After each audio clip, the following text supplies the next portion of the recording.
Eczema అంటే ఏంటి? So, దానికి ఎటువంటి చికిత్సా విధానాలు ఉన్నాయి? సో, వచ్చే ఫ్యూచర్‌లో దానికి ఎలాంటి చికిత్సా విధానాలు వచ్చే అవకాశం ఉంది? ఎగ్జిమా వచ్చేసి మల్టిపుల్ టైప్స్ ఉంటాయండి. It's nothing but allergy. కొంతమందికి చిన్నప్పటి నుంచి బర్త్ నుంచి వచ్చేదాన్ని ఏటోపిక్ డెర్మటైటిస్ అంటాము. కొంతమందికి ఏదైనా చిన్న డిటర్జెంట్ పడినప్పుడు వచ్చేదాన్ని కాంటాక్ట్ డెర్మటైటిస్ అంటాము. సో, ఫస్ట్ ఎవరైనా దురద ఉన్న ప్యాచ్‌తో వస్తే దానికి ముందు కారణం చూసుకోవాలి. ముట్టుకున్నప్పుడు వచ్చే కాంటాక్ట్ డెర్మటైటిస్‌కి మనం ఆ కాంటాక్ట్ ఆపేసి ఆయింట్‌మెంట్ ఇస్తే తగ్గిపోతుంది.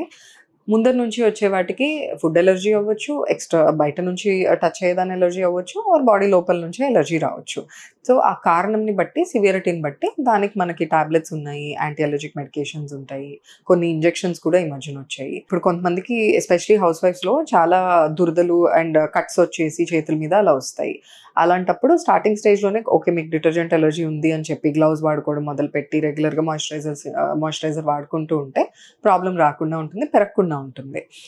వేరేజ్ ఇప్పుడు పిల్లల్లో సంవత్సరంలోపు పిల్లల్లో కూడా కొంతమందికి డ్రై ప్యాచెస్ రావడం, లేదంటే రెడ్ ప్యాచెస్ రావడం ఫేస్ మీద, బాడీ మీద.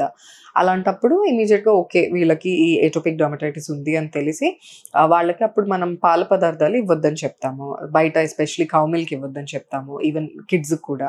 సో, అలా కొన్ని ఫుడ్స్, కొన్ని నట్స్ అవాయిడ్ చేసుకొని రెగ్యులర్‌గా ప్రాపర్ మాయిశ్చరైజర్ అప్లై చేసుకుంటూ ఉంటే అప్పుడు అది ప్రోగ్రెస్ అవ్వకుండా ఉంటుంది. So, based on the cause అండి. మీరు తీసుకునే అదే మందులు, అదే నాణ్యమైన మందులు మెడ్ ప్లస్ బ్రాండ్స్ పై సగం ధరకే.